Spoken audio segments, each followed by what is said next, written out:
Negocios y billetes. Negocios y billetes. Negocios y billetes. Bienvenidos a una nueva entrega, un nuevo capítulo de Negocios y Billetes. Una semanita más desde los salones del restaurante Italísimo, con los chicos, como cada semana, de Fidelity Medios, quien les habla, Jorge Espeleta, @jmentoring, como dice mi amigo Nicolás, y quien les hablará en un momentito, Sur Consulting. ¿Cómo estás, Nico? ¿Cómo ha estado la semanita? Bien, Jorge.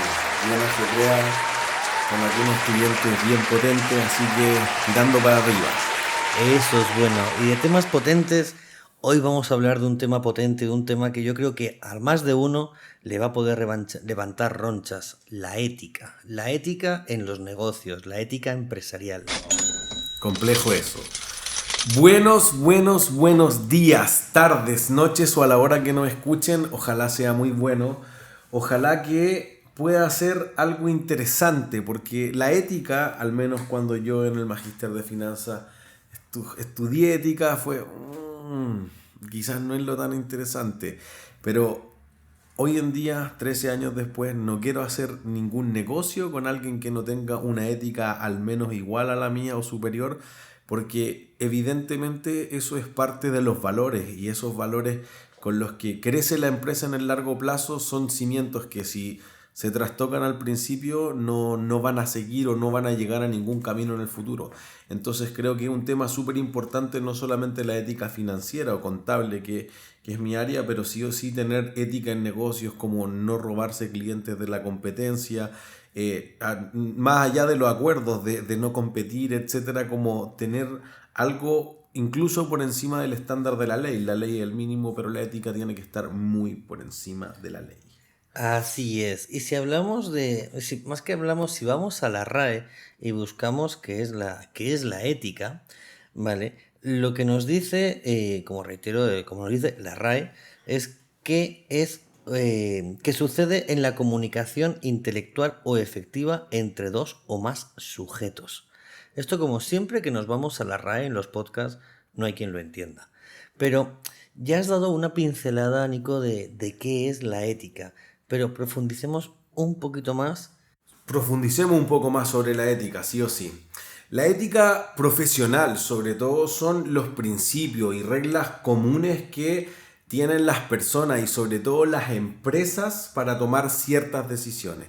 A veces está planteado en un código de ética, y diría que muchas veces algunos proveedores, sobre todo cuando se hace el compliance o el registro de proveedores, se le exige tener un código de ética, inclusive tenerlo publicado, e inclusive hoy en día en las empresas financieras se le exige además para certificarse en Chile frente a la Comisión del Mercado Financiero como asesores financieros o como alguna empresa que provea servicios financieros, sobre todo las fintech en esta última actualización de la ley de fintech, que son las empresas que aplican tecnología a las finanzas.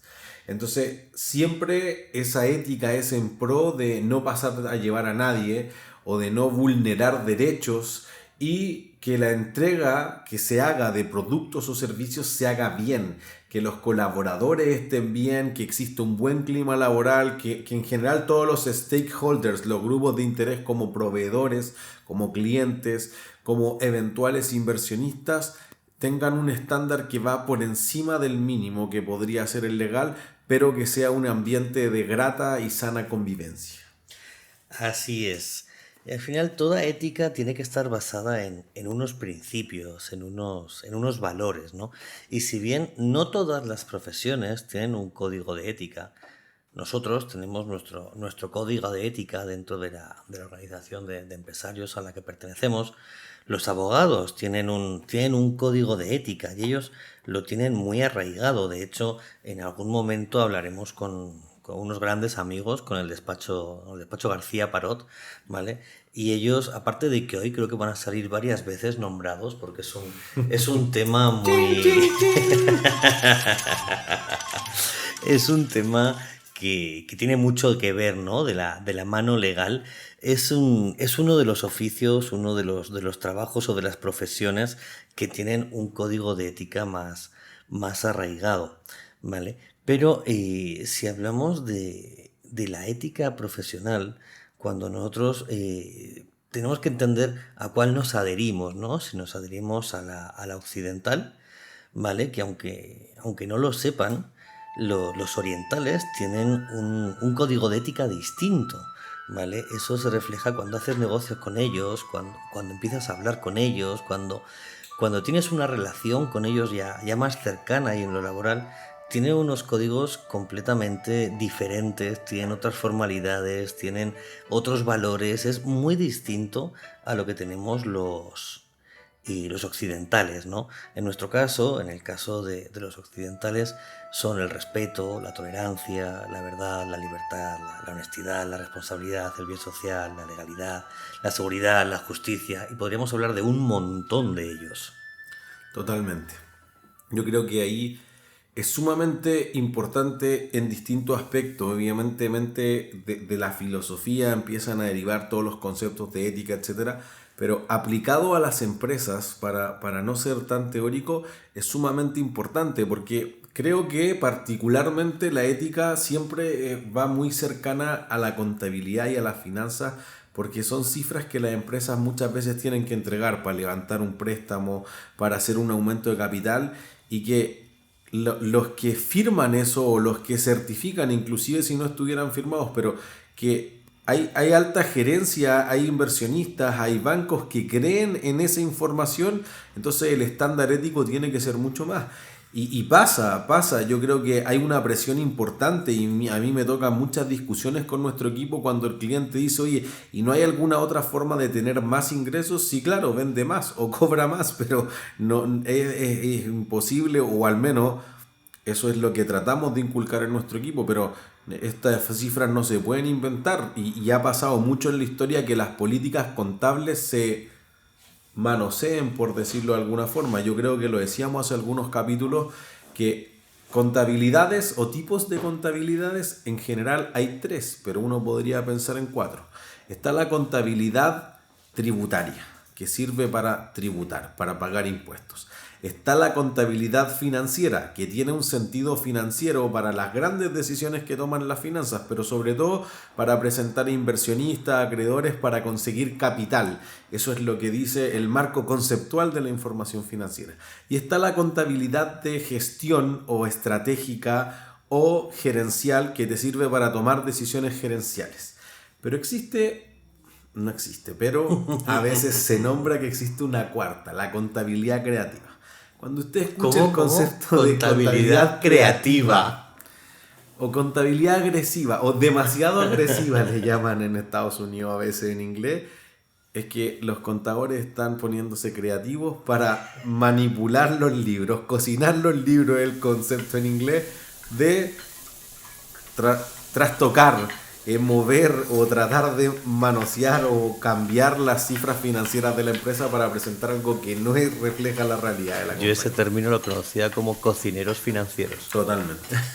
Sí, cook the books en inglés, okay. Cocinar los libros. Okay. Eso es que tú metas cifras que, ojo, quiero decir que aquí en el mundo ha habido unos Masterchef. En Europa, por ejemplo, el caso de Parmalat. Los de nuestra época recordarán Parmalat, una empresa gigante de lácteos en Italia, que cocinó, pero cocinó bien, era su rubro, era alimenticio.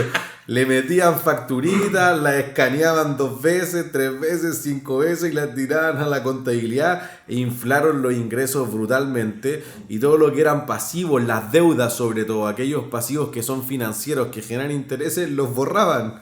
Y entonces fue muy difícil darse cuenta de ese fraude, un fraude contable, el año 2003, que la acción cayó 99% en eso y después terminó desapareciendo Parmalat, o al menos desapareciendo como se le conocía, pero es justamente esa contabilidad altamente agresiva de, oye, yo tengo un proyecto que dura 10 años y registrar todo esto ahora, creo que además es la base, todo el fundamento es ético, pero es la base para haber creado la IFRS.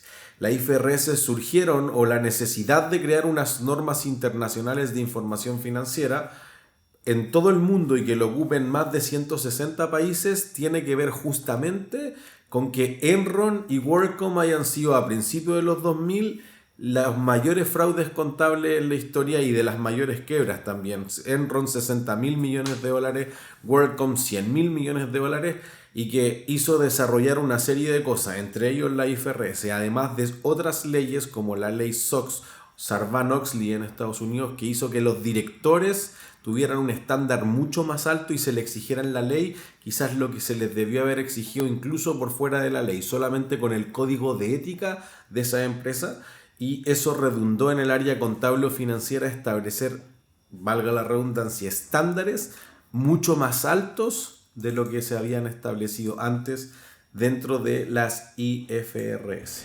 Mentoría personalizada para alcanzar tus metas. J-Mentoring está para potenciar tu éxito.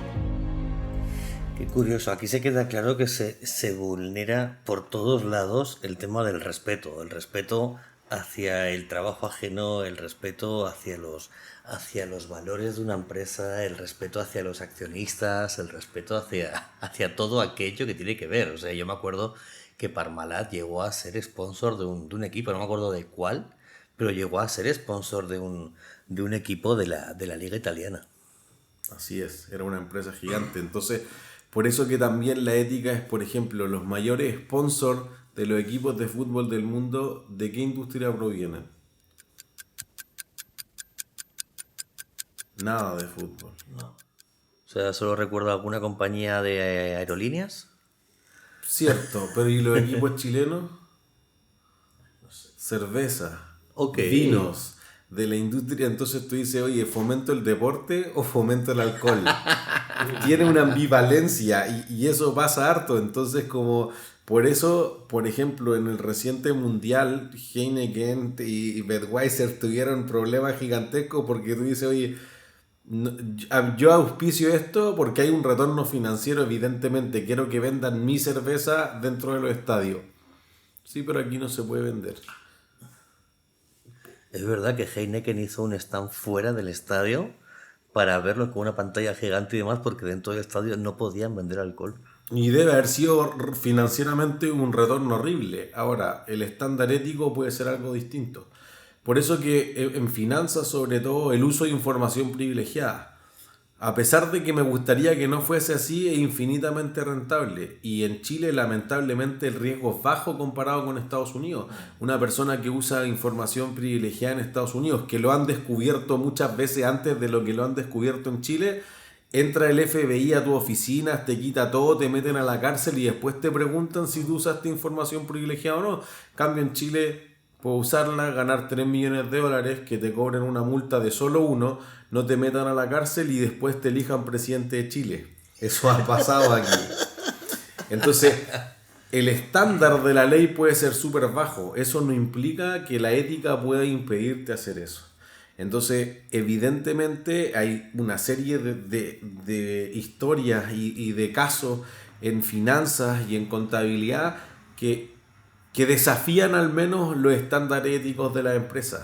Lamentablemente son un poco más sexy los casos feos, los que en verdad fue un abuso de o no se tuvo el estándar ético, como algunos que vamos a comentar más adelante, pero faltan a veces esos casos de yo no hice esto dado que mi ética no me lo permite. Son los menos muchas veces. Así es.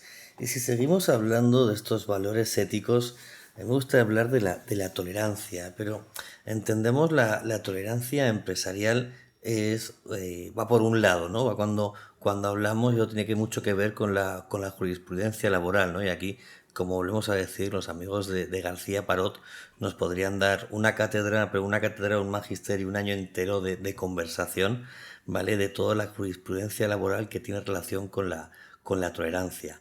Pero si lo resumimos de una manera más sencilla y si lo llevamos al día de hoy, en la que podríamos llamar un mundo laboral moderno, por decirlo de alguna manera, sí. Al final no es otra cosa que la capacidad de aceptar y respetar las diferentes formas de pensar, de actuar, de comunicarse, de cómo se visten, de cómo llevan el pelo.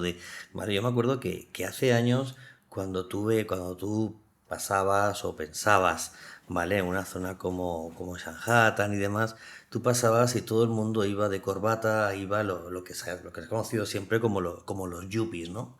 Iban de corbata con su maletín y demás.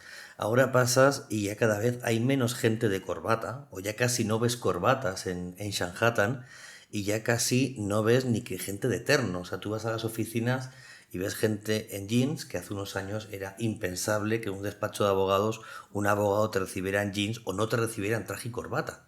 ¿Vale? Estamos yendo hacia un mundo moderno donde también tenemos que entender la tolerancia, cómo el resto se viste, cómo lo vemos, ¿sabes? No tenemos que juzgarle. Y eso la verdad que Chile creo que ha dado un paso que podríamos hablar largo y tendido de la ley Carín, ¿vale? Pero yo creo que es una ley que viene a regular a regular el respeto, a regular la tolerancia, a regular el ambiente laboral, porque al final se ha habido grandes abusos en el mundo laboral, sobre todo ha habido abusos de poder y abusos de mucha gente muchas veces que se le ha ido la mano en todos los aspectos posibles por el mero hecho de tener un nombre y apellido de gerente, de director, ¿vale? Y eso sí que es cierto que la ley Karim lo ha venido a regular, yo creo que un poco en exceso, pero bueno, hay que ver cómo va andando. Hace pocos meses que está implementada y se va a ir depurando en el momento. Pero cuando hablamos de la tolerancia entre los trabajadores, es lo que hemos hablado ahora mismo, pero eso no tenemos que confundirnos con la tolerancia en la empresa, que eso es otra cosa completamente distinta que hablamos capítulos anteriores, no recuerdo capítulo en el que hablábamos de los riesgos, pero al final Todo hacia atrás. dos, tres hacia atrás. Sí. Pero al final la tolerancia en la empresa es precisamente eso, ¿no? ¿Qué riesgos estás dispuesto a aceptar como empresa para sumar tus objetivos? O como decía Nico, ¿no? O sea, el beneficio es mayor que la multa que me puede caer. Ok, puedo asumir el riesgo. Y ahí hablamos de una tolerancia de empresa, no de una ética como dirigentes. Totalmente. O sea, creo que también va en la libertad que se tiene de las empresas, sobre todo, porque las leyes son algo, pero cuando la ley tiene que subir, tiene que ser que no se estaba cumpliendo con un estándar deseado, la ética podría cumplirlo fundamentalmente. Por ejemplo, muy cercano a la emisión de la ley Karin, la ley de las 40 horas, que en realidad las empresas podrían bajar de 45 automáticamente a 44 horas y después a 43, 42 y así gradualmente año por año. Para nosotros en Sur Consulting no fue nada porque nuestro equipo ya trabajaba 40 horas. Pero nosotros no pasamos lista, no. Obviamente ahora sí lo hacemos, si nos está escuchando alguien de la ADT puede ir a revisar la asistencia a Book, ching, ching, ching, ching. Pero eventualmente si alguien quiere ir al traumatólogo a las 11 de la mañana puede ir, ni siquiera tiene que perder tiempo preguntándome. Creemos que confiamos tanto en nuestros colaboradores que tienen un estándar ético que tratamos de fomentar sin decirlo, porque si no se parece ser una regla, parece ser una ley, si no es... Cada uno desafía y yo normalmente trato de algo de los libros que hemos recomendado con anterioridad, trato de fomentar en los líderes de área, en la gerencia, que ellos le den parámetros para pensar a las personas y que las personas tomen la decisión por sí solas. Si su ética es más arriba o más abajo, eso ya es una cosa que es difícil de cambiar y tú lo vas a tratar de encapsular en lo que dice la ley o lo que dice el reglamento interno o de higiene y seguridad y todos los reglamentos que tiene que tener la empresa. Y quizá eso va a terminar explotando tarde o temprano, pero eventualmente cuando la ley tiene que subir ese estándar es probablemente porque las empresas no lograban la ética. Porque el estándar ético pudo ser significativamente mucho más alto que eso y no debiese haber ningún problema en ese sentido. Entonces esa libertad que se entrega de repente se empieza a coartar justamente porque la empresa, sobre todo la ética empresarial o profesional, se ve trastocada muchas veces, sobre todo a lo que tiene que ver más con la honestidad quizás. Así es, yo estaba pensando precisamente en la honestidad, ¿no? En la honestidad de los trabajadores que salen a las 10, 11 de la mañana, como dices, voy al médico y vuelvo a mi puesto de trabajo después de salir del médico. ¿Vale? Y al final la honestidad es una palabra bien grande, ¿no? El ser honesto, algo que nos han dicho desde pequeños, ¿no? Y la honestidad al final, la honestidad laboral implica una transparencia, ¿no? Implica valga la redundancia, el ser honesto en las decisiones que tomamos como profesionales, ¿no? Que al final no es otra cosa que reconocer nuestros errores, el ver cuánto nos cuesta el decir la verdad y cuánto nos cuesta decir una mentira. Al final, muchas veces cuando tapamos las verdades, al final no sé si es un proverbio o es una frase de toda la vida, y es que no se puede tapar el sol con un dedo. Vale, y al final es así, o sea, tú al final hay mucha gente que cuando la caga lo primero que hace es mirar a quién le puede cargar el muerto. O sea, yo he roto esto, ya lo dejo como estaba y si pregunta a alguien voy a fijarme quién ha venido antes y después para echarles la bronca a ellos y es triste tener que estar todo el día lidiando con esta gente, porque al final, puta, al final, en mi casa siempre decían que las mentiras tienen las patitas muy cortas. Luego había otra que decía que se coge antes a un mentiroso que a un cojo y vale, o sea, España la verdad que tiene un refranero bien largo, pero es eso. Yo la verdad que cuando hablamos de honestidad, perdón, yo me acuerdo de cuando yo trabajaba en eventos y trabajaba en la producción de eventos, yo me acuerdo que si alguna vez querías tener información certera, nunca tenías que preguntarle al road manager, ¿no? Que era el manager de ruta, el que se supone que llevaba todo agendado y después te salía con cualquier historia que al final te atrasaba el evento, te atrasaba la apertura de puertas, te atrasaba las pruebas de sonido, porque había metido a última hora, había metido una firma de discos, había metido una rueda de prensa, y no le había avisado a nadie. ¿Vale? Le avisaba al artista 5 minutos antes de montarse en el vehículo, en la furgoneta que le iba a llevar, y te podía atrasar media hora o una hora el evento. Entonces, muchas veces es eso, ¿no? Por no comunicar al equipo lo que estaba pasando, terminabas teniendo un mal mayor, que era que el equipo tenía que dar la cara, el staff que estaba en el evento esperando tenía que hablar con el que contrataba el evento, con la productora, porque una cosa en el mundo de los eventos es la productora que contrata y otra cosa es la producción interna del artista. Son dos productoras distintas, son dos productores distintos y es staff distinto. Y muchas veces pasaba eso, ¿no? Que ni nosotros como productora interna nos enterábamos de qué estaba pasando. Era como, recuerdo, un evento en el que el artista llegó casi una hora tarde. Vale, o sea, y de verdad que eso fue todo un tema porque nadie avisó, se abrieron las puertas, el evento estaba hasta arriba, fue en el momento, en el auge de, ¿no? Desde aquí a Chile llegó y... ¿Lo comía?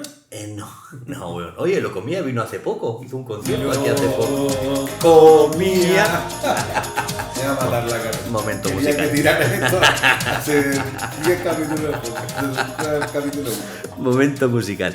Pero sí, no fue con Chenoa. Yo no me acuerdo si aquí a Chile llegó Chenoa como tanto. Sí. Ok, pues No tanto, pero se conoce. pero sí, o sea, nosotros tuvimos, me acuerdo, un concierto que tuvimos con ella y estuvimos casi, como te digo, media hora, 40 minutos en la que no llegaban al evento, llamábamos al road manager, no teníamos respuesta, no sabíamos dónde estaban, no sabíamos qué había pasado, no teníamos ni idea. Llegaron media hora, tarde, ok, empezó el show, no se pudo probar, fue un poco desastre el principio y la historia es que al road manager había acordado una firma de discos no voy a decir la casa comercial, y eso atrasó todo el evento, toda la programación del día.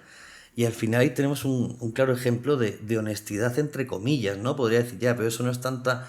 Sí, porque al final no estás haciendo el trabajo y no estás respetando el trabajo de los demás, ¿vale? Estás generando un problema en el equipo,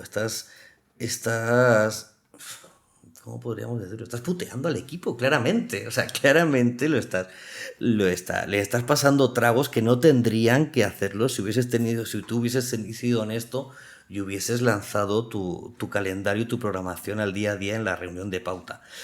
Pero para hablar mejor de los valores, porque podríamos estar horas y horas hablando de los valores y desgranándolos, y a mí nos gusta mucho hablar y contar historias.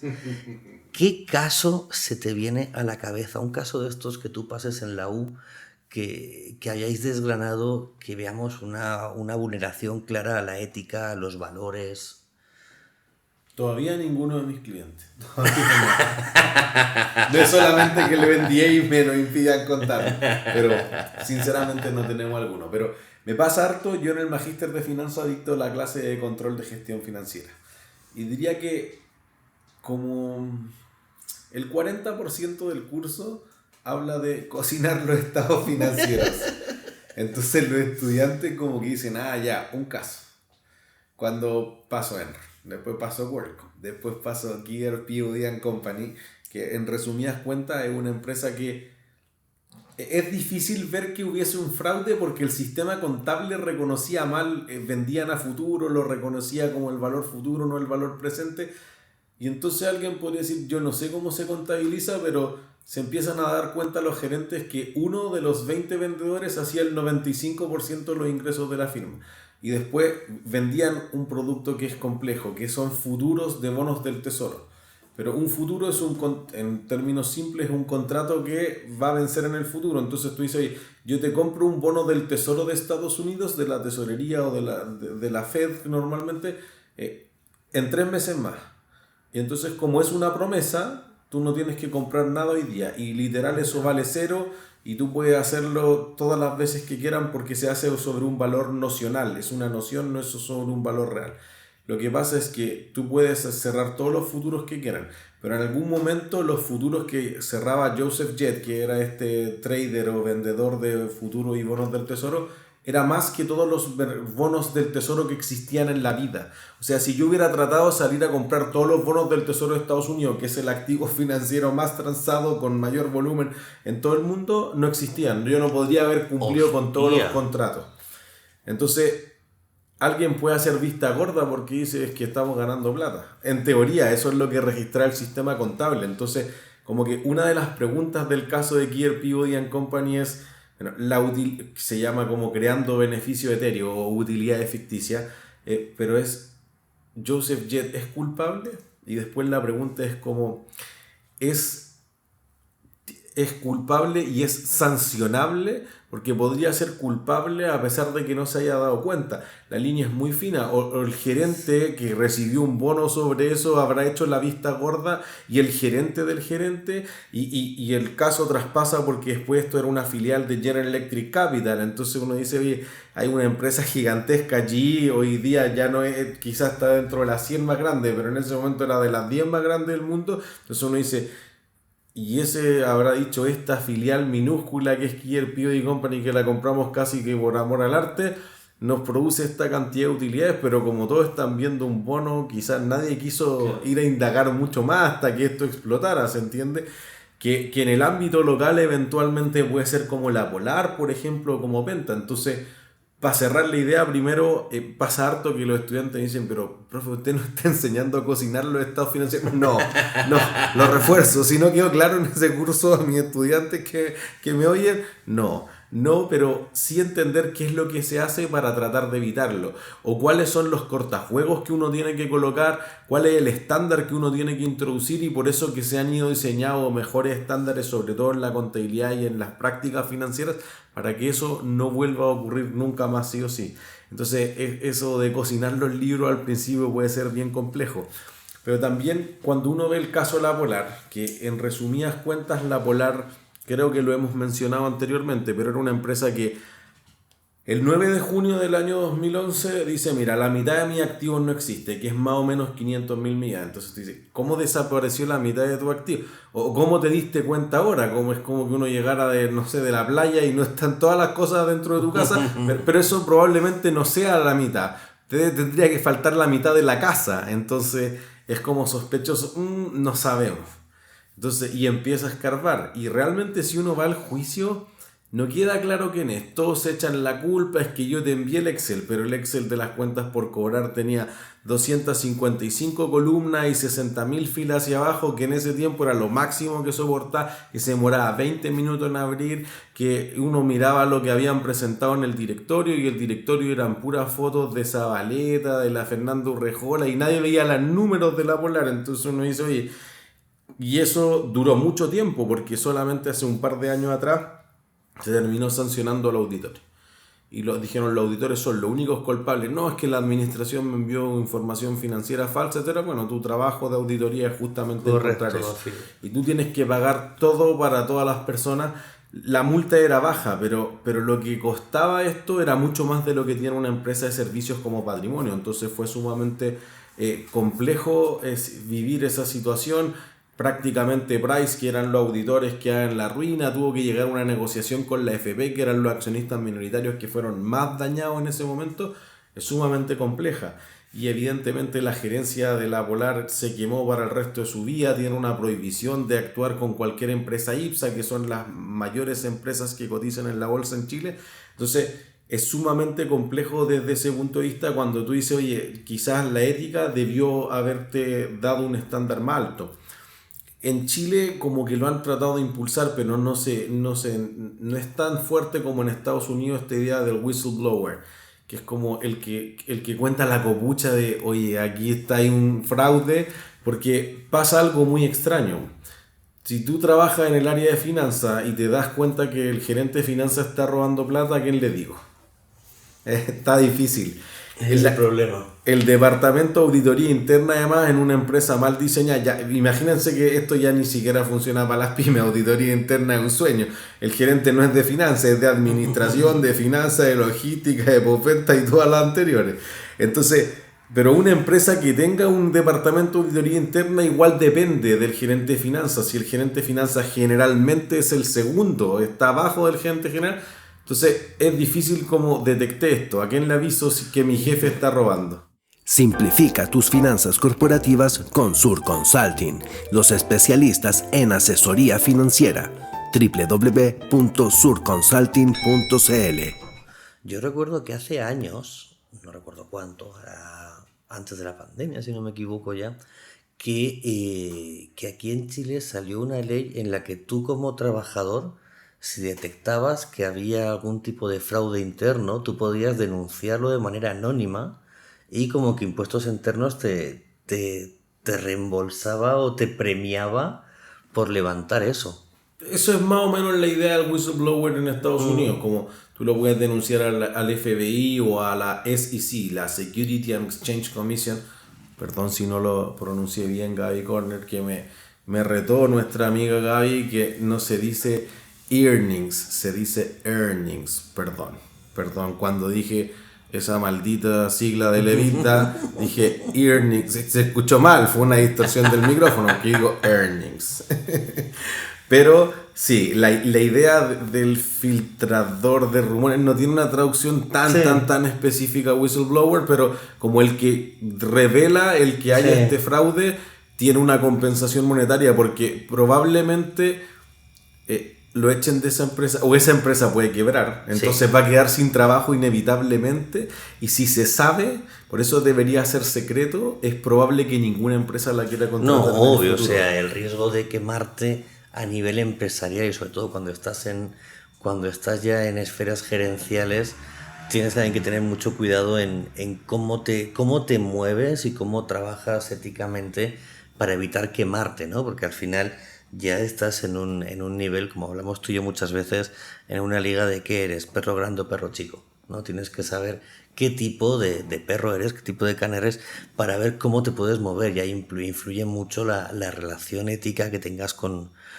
tus colaboradores y con tus proveedores. Totalmente. De hecho, me recuerda algo del caso de la Polar, que esencialmente desaparecieron la mitad de tu activo y era todo centrado en las cuentas por cobrar. Uno dice, esto vamos a aprender la lección. No, eso no pasa en Chile. Lo mismo que en el caso de las sociedades cascadas de Soquimich, uno dice, ¡ay, qué terrible! Pero esto no era la primera vez que pasaban. Cuando Endesa España vino a comprar Energy en el año 98, existía el caso Chispa. Habían unas pequeñas sociedades que tenían sobre todo la gerencia de Energy, la empresa como estatal de electricidad después de que se haya privatizado, que eran Luz 1, Luz 2, Chispas, por eso se llamaba el caso Chispas, y que empezaron a vender, pero el que vendía después le subía el precio, entonces como que descremaron el mercado, y el último que vendió, que era José Jurasek, vendió mucho más caro que el resto. Entonces eso dio lugar a que surgiera la ley del mercado de capitales 1. Después la Polar hizo que surgiera la ley del mercado de capitales 2, como que fuimos actualizando los fraudes con el tiempo. Entonces yo me acuerdo haber estado haciendo clases en el MBA de la Chile y digo, bueno, miren, esto uno cree que va a aprender la Polar, esto era como el año 2017, 2018, y el 2015 ustedes topan copy-paste de la Polar y ocurre el caso de la caja de compensación la Araucana. Entonces yo, como una clase cualquiera, empiezo a decir esto de la Araucana es una estupidez, como nadie aprendió nada de la Polar, es impresentable que alguien diga que no sabe dónde están las cuentas por cobrar, a quién le prestan plata en una caja de compensación, etcétera, etcétera. Esto es un desastre. Y de repente alguien levanta una mano y yo, ¿tienen dudas? Profesor, yo era el encargado de cuentas por cobrar de la Araucana. Yo casi nunca quedo en blanco. Creo que esta es la única vez que he quedado en blanco en la clase. Pero fue como, cagué, me van a echar, ¿no? ¿Qué hago? Y otro levanta la mano. Y dije, concha su madre, son dos de la Araucana, aquí nos vamos los combos. Y me dice, profe, disculpe, es que yo no conozco el caso de la Polar. Yo no quería hacer ningún juicio de valor, yo quería ejemplificar, mire, le voy a contar el caso de la Polar y después la Araucana, porque mire, qué bueno que usted estuvo aquí, nos puede contar desde adentro, y tiré la pelota al córner de 2 estadios más allá y salí jugando. Creo que no se fue a quejar con la dirección académica, etcétera. Pero claro, uno después dice, oye, si yo hubiera establecido el estándar ético, al menos no esperaría que se repitan ese tipo de cosas en el futuro. Y hablando de estándar ético, yo hoy quiero recomendar un libro para ir terminando, un libro de Domènec Mele, ¿vale? Es un sacerdote español, de Domènec Mele, un sacerdote español, que además de haber escrito como 10 o 12 libros, no recuerdo exactamente, es doctor en Sagrada Teología por la Universidad de Navarra, es doctor ingeniero industrial en la Universidad Politécnica de Cataluña, es un máster en sacar cursos, ¿no? O sea, tiene ciencias químicas, es un tipo muy potente. Y tiene un libro que a mí particularmente me gustó mucho que se llama Ética Profesional.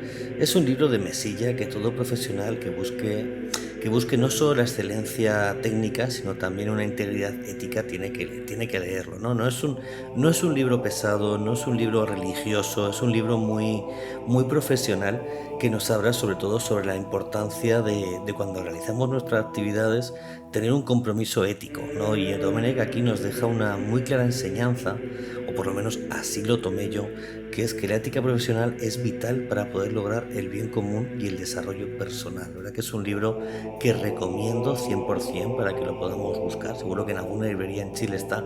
Por cierto, aprovecho de recordar, Nico, como también hemos hablado en otros capítulos, que seguimos buscando una librería que quiera sponsorizar este capítulo, este momento, ¿vale? Este momento cultural de nuestros podcasts, ¿vale? Recordemos el libro de ética profesional de Domènec Mele. Oye, mesilla es velador. Perdón, mesilla es velador. Gracias. Aquí no decimos alquiler, decimos arriendo, no decimos mesilla. Es la parte de la traducción simultánea. Bueno, y hablando de cura de iglesia, ¿has visto los vitrales que tienen aquí en el segundo piso de Ristorante Italissimo? Muy bonito el paisaje aquí, además del olor a comida que empieza a salir, se agradece harto porque nos mantiene atentos cuando estamos grabando aquí, así que como siempre dar mucho las gracias a la gente de Fidelity o Fidelitry, como me gusta llamarlo a mí, Snaldo, Lulali, muchas gracias por hacer posible este podcast y esperamos seguir atentos a las redes, a sus comentarios y a que nos vayan siguiendo y nos vayan sugiriendo más ideas de lo que podemos hacer a futuro. Esperamos que ustedes no oigan porque nosotros no lo escuchamos, pero tratamos de leerlo semana a semana y contar próximamente con un próximo capítulo de Negocios y Billetes. ¿No decir nada, weón? ¿No? ¿Por qué? Si ya dijiste tú todo. Yo estoy esperando la pizza. Y al principio yo iba a decir, ¿cómo han estado? Bueno, no nos pueden responder. Y entonces, como cuando dijiste, nos vemos, no nos ven, os escuchan. Entonces pues ya, pues si luego espero que estén muy bien, que aprendan. Si no aprenden, Bueno, lo estén pasando la raja, ¿no?